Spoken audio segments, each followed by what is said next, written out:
mwana moto te po akosa ngai abongwani pe te po awangata Nzambe ya le Nazarien, le Nazarien, le Nazarien.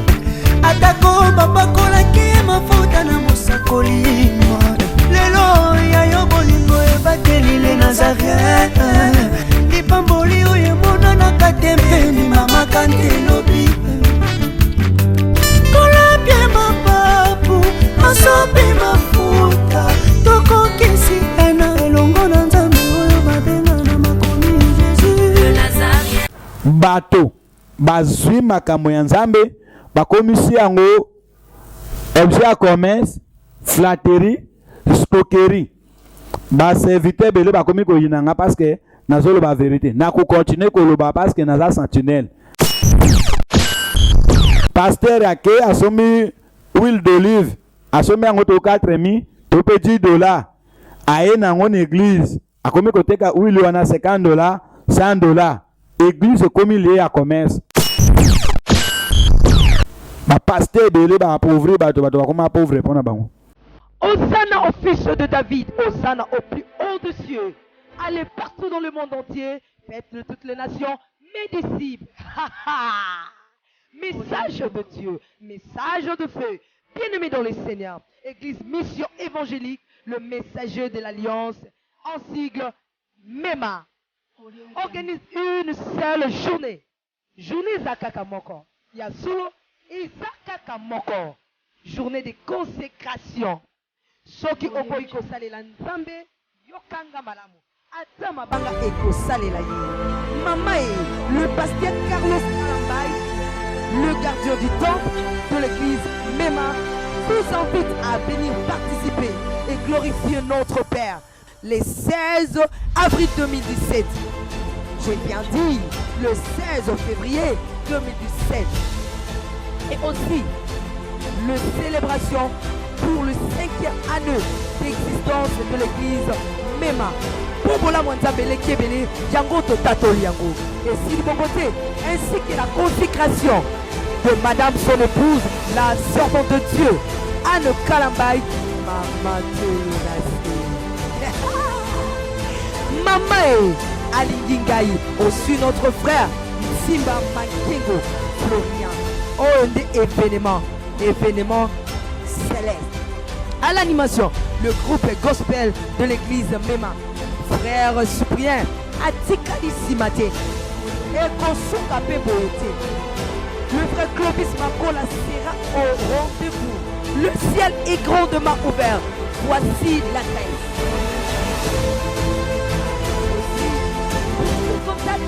Veuillez appeler au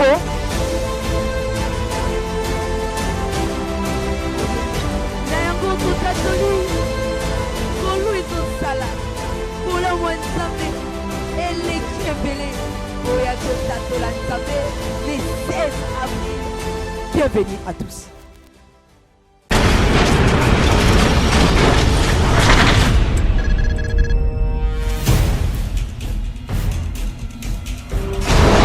Pour vos annonces, vos prédications, vos clips, vos vidéos et autres, il y a qu'une seule adresse. N'hésitez pas à taper www.lesnazarins.com. En ces jours, nous sommes en pleine promotion. Extra matraquage. Olingi promotion ya produit na yo eba na monde entier. Olingi actualité, Olingi visibilité. Contactez les Nazarins.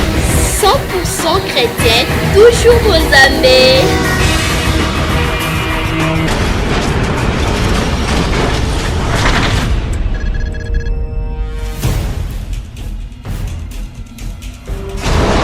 Shalom à tous les auditeurs et à les Nazaréens. Nzambe yalola pambola bino lisusu. Nzambe apambola peshen oyo. Na baibaso bazosala awa. Nzambe apambola bino mingi. Na sepelaka kukumisa Nzambe tango yonso. Pona ngolu o asalela biso ke à travers chaîne oyo. Tous les kisamatea pe monde entier. Dans tous les continents, bayeba bongo kolanda biso calmement. Bayeba so bazolanda biso bazali ba peuple élu par Dieu et puis babengami po ba bénéficier na grâce ya Nzambe. Na sepeli to partager liloba na Nzambe na bino na mokolo ya lelo. Liloba oyo epesaka bomoi. Liloba eza na capacité ya kosala nyonso. Na tokotanga liloba na Nzambe précisément na Somme 51 totangi bongo na 9e verset. Kwani sika tozotanga eza na phrase mwa moke oyo tozotanga yango si Somme mokomi na Somme oyo eza David alobi purifie-moi avec l'hysope et je serai pur. Alors, purifie-moi avec l'hysope et puis je serai pur. Tolingi ko solo la muke na tina makambo etali bongo hysope. Hysope eza nini?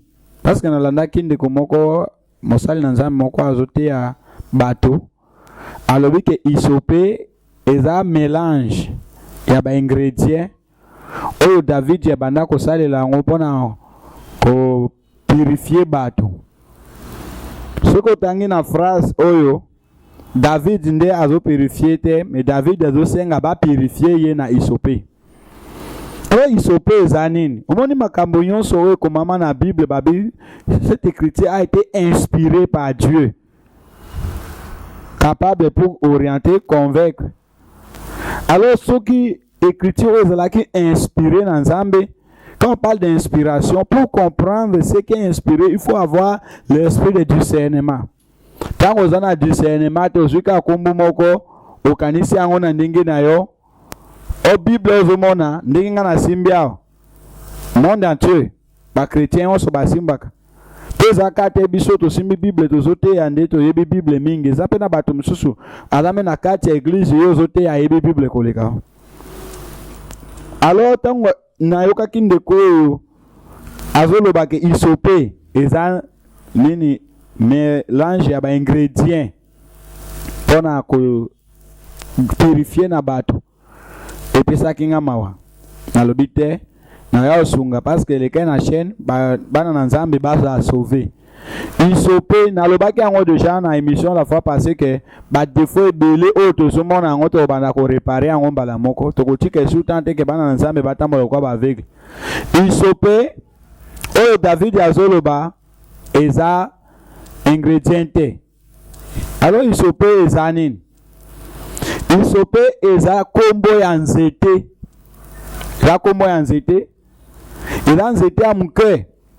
Oyo Nzambe ye moko apona ngo ayebisa Moïse tango bozo kuya na nyama kotuma mbeka pe biso bayina nyama bakate si bazwa makila nyama na ba asperger ezali poto facile comprendre na ndenge za na catholique moni sango azwi mai azo asperger bato sikoyo tango baboma nyama batima makila nyama na kati ya vase nde bakozwa branche ya nzete ya hysope ba plonger yango na kati ya makila to ba asperger ba panza yango to ba bande panza yango na maboko te ila fali nzete mususu te nzete ka moko oyo ekukaki kosala purification ezalaki hysope. Donc hysope ezali ingrédient te mais hysope ezande nzete yango na pote na fait comprendre yo parce que Bible tout que to simanga na noir sur blanc wana na expliquer na sens noir sur blanc que hysope ezan nzete témoin na Nzambe ezali ingrédient témoin na Nzambe hysope ezan nzete.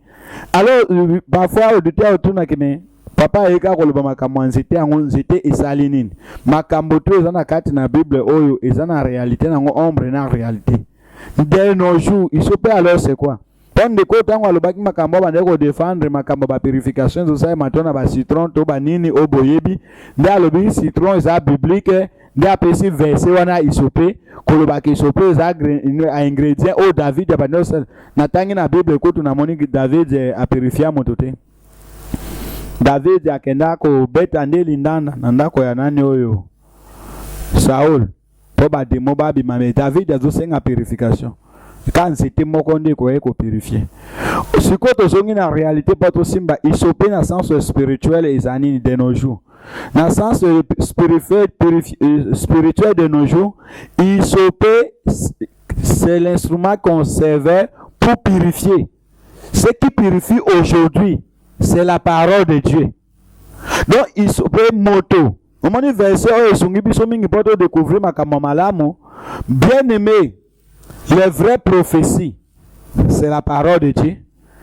La vraie délivrance, c'est toujours la parole. La Bible nous dit, vous connaîtrez la vérité et la vérité vous rendra libre. C'est-à-dire, motopo akangwama na makamu soya zana ngona vie. Po vie na ebonga et koki toujours ale kananzela ya nini ya prière. Prière pe azala enseigner. Lelo bana na nzambe mingi bazolinga suko zala enseigner te. Yango moni christianisme oleke a avancer christianisme ezokite pourquoi pour bato mingi bakomi kopota sima ya ba prophétie. Prophète moko azana ngabwa, prophète moko azana Lubumbashi, prophète moko azabe moto afuti transport pour akende atal. Akende koyoka makambo. Soki yo oza bien enseigné, o consulter nzambe na makambo ezo déranger yo. Nzambe akoki répondre pe yo moko. Soki biso to continue na kati ya profondeur ya connaissance ya parole de Dieu et puis yango ememeli biso lumière. Lumière wana ekosunga biso. Isope même soki otangi na mokanda ya Jean, okokuta kuna na mokanda ya Jean, je crois na Jean 19:29. Tango Yesu babaki ye na ekulusu avant kata motema. Balobi ke bazui éponge, ba plonger on na kati ya nino na vinaigre, o ezalaki wana, bazui yango bakangi na nzete ya isope, nde ba ekotiela Yesu na munoko. C'est-à-dire le seul instrument o ezalaki ko servir na purification eza isope. Pourquoi même ba pakano wana ba utilisaki isope? Pote ba bongo ko utiliser vinaigre ba tiela Yesu na munoko. Pourquoi? Parce que Yesu balingaki ba confirmer biso prophétiquement que Yesu azali le véritable sacrifice au salema ki pote biso to ba bongo ko sali. Po nzambe global loi ya ko utiliser isope pour la purification ya ba sacrifice au moto sala. C'est-à-dire moto ko ya na nyama a étalé en haut bakati nyonso. Mais soki bazui makila na branche ya isope pour ba asperger na nyama wana te sacrifice wana ko zala agréé te. Pour te zala agréé, il faut intervention ya nzete ya isope zala. C'est-à-dire bien aimé dans nos jours d'aujourd'hui, moto akoki ko zwa délivrance te soki azali enseigner te. Toute délivrance que nous devons faire doit être posée sur la parole de Dieu. Délivrance c'est ko sale malibanda ya nini ya lelo bananzambe te. Ya omona lelo na ba église bato bazwi makambo ya nzambe bakomisi yango objet à commerce, flatterie, escroquerie. Ba serviteur bele bakomi ko yinanga parce que nazolo ba vérité. Na ko continuer ko loba parce que naza sentinelle. Okokuta na église pasteur yake asomi huile d'olive, asomi yango to 4000, to pe $10. Aye na ngone église akomi koteka huile wana $50, $100. Église komi lié à commerce. Ote mafuto, o ya chance, o ya libala, o ya voyage, o ya boy. Ekoki même l'état landela yo, ofutaka taxe. Ofusa commerce, osombe loko moins cher oteki cher. Mafuta kosalela ngo eza biblique, ba misoso basela kate na zote asi mafuta te. Mais le problème eza que soki olingo bondela na moto, ils ont nécessité mafuta, yebisi asoma mafuta ena ngo sambeli nango. Bino pe bozaka apprécier ko soma mafuta pasteur ena ngo. Oyo kanisi ba pasteur nyonso bazapi. Oyebi loko nini asaka na mafuta na avaya kupesa. Lokwa église mona moni yango na limite yao. A pasteur wana oteka tina ba mai. Ateki mai, ateki calendrier nae, calendrier longi nae. Ateki aoteka share ko le vrai calendrier na zano. Po wana eza ya auction, eza ya mosale anzano. Bazo me mabino wapi.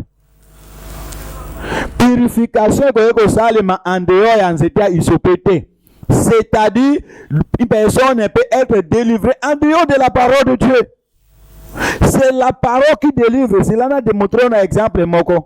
Les autres qui ont dit azali possédé na esprit à mari de nuit, ou femme de nuit, et même un peu na lien à prostitution. A comme ndumba munene.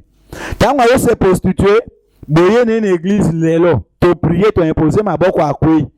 Quand on quoi, bah démon va se manifester, to bi sort au nom de Jésus. Démon peut accueillir. Natie na zonga esute, démon le ba vérité. Yesu ye moko azote ya biso alobi soki ba délivrer moto akei soki akangami na nzambe te ba démon bazonga koleka ndenge bazalaki liboso. Mais porte moto la vraie délivrance c'est quoi? Naza contre prière te, naza d'abord visionnaire ministère de la délivrance. Je suis le représentant légal. Mais le problème c'est quoi? Naza contre délivrance te. Mais vraie délivrance c'est la parole de Dieu. C'est-à-dire moto wana zana molimo wa kindumba oazosa kindumba ba démon bazosonga mikolo nyonso bonde la koyaka. Soki oteye au fait comprendre que ton corps est le temple du Saint-Esprit. Bondumba eza malamu te. Mokolo yoso akoya bandumba bokota lola te. Otalisi lola azugu ya lola a décidé kotika mabe ba démon wana lokwa bazo se nourrir na sperme tope na nini prostitution. Tango azose so kindumba te ba démon bango moko ba otike baki. Donc nous devons enseigner l'église. Et puis enseigner l'église dans la vérité. Et Paul Azol le bomoni na lobaki en émission la fois passée. Paul Azol ba ata nani ata ngamoko ata anja uti na likolo ate ibino évangile o ekesena obo benganae.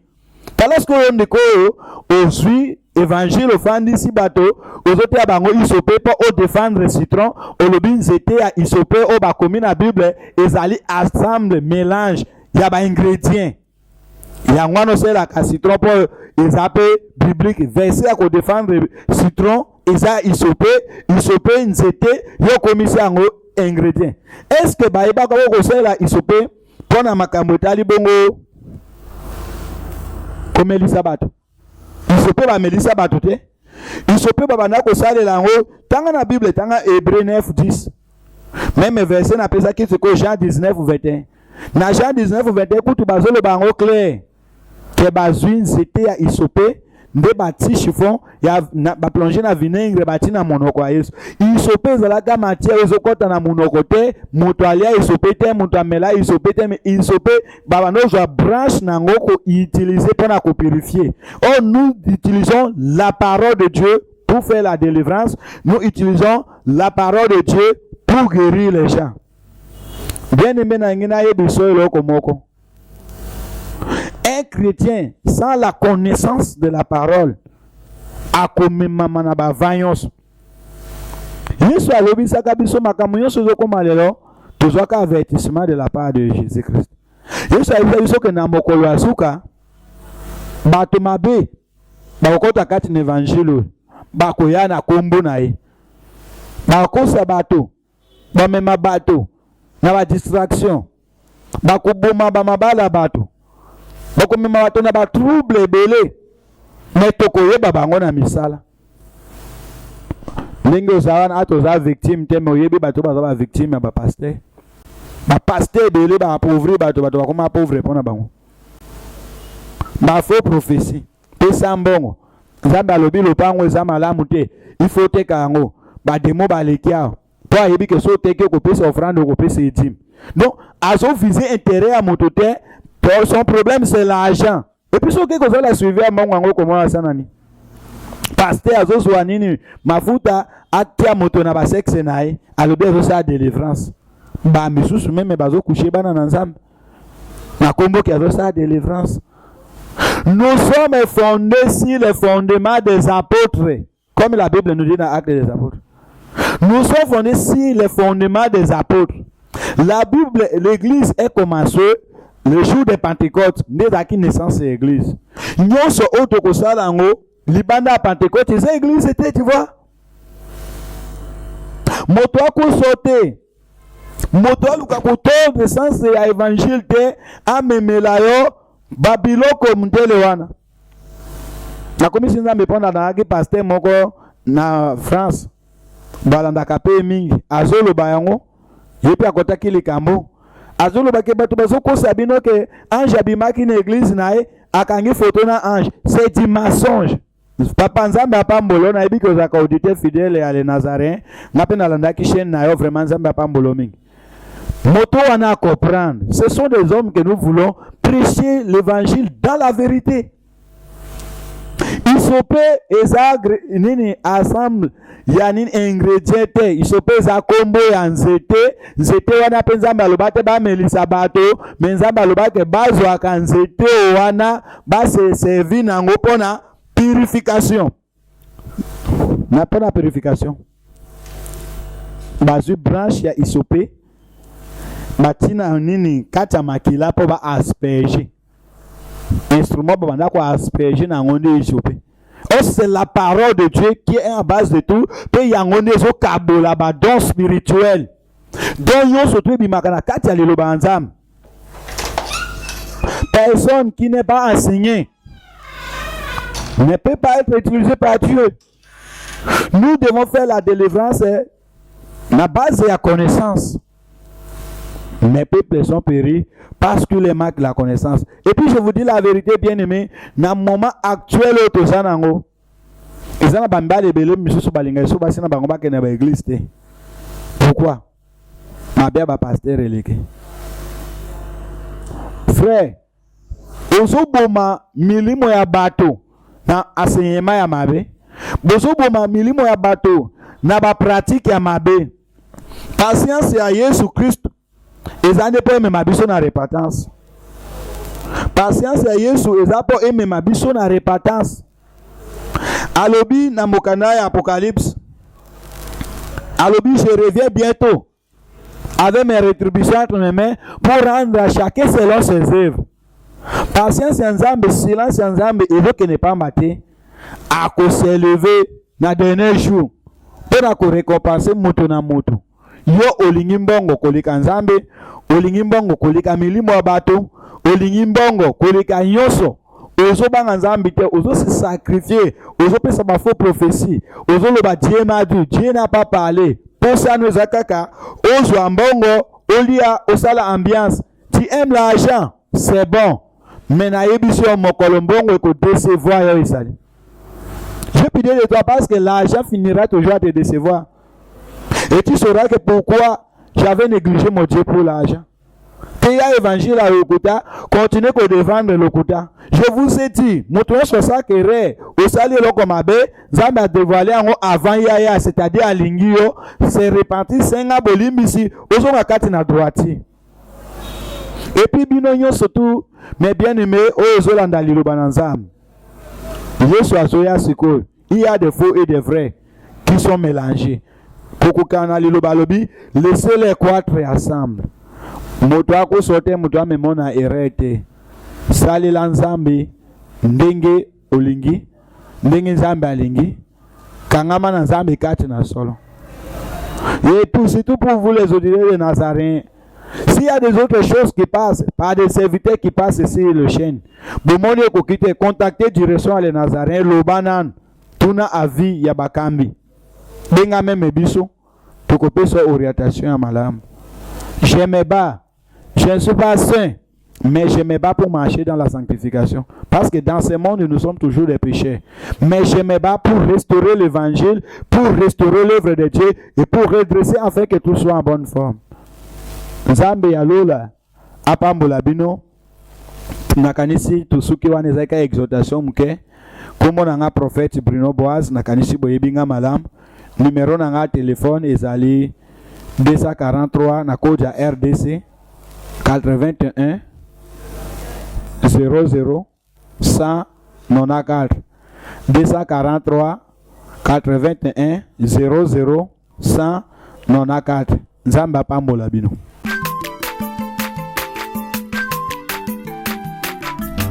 Aza mwana moto te po akosangai abongwa ni pete po awangata Nzambe ya le Nazarien, le Nazarien, le Nazarien.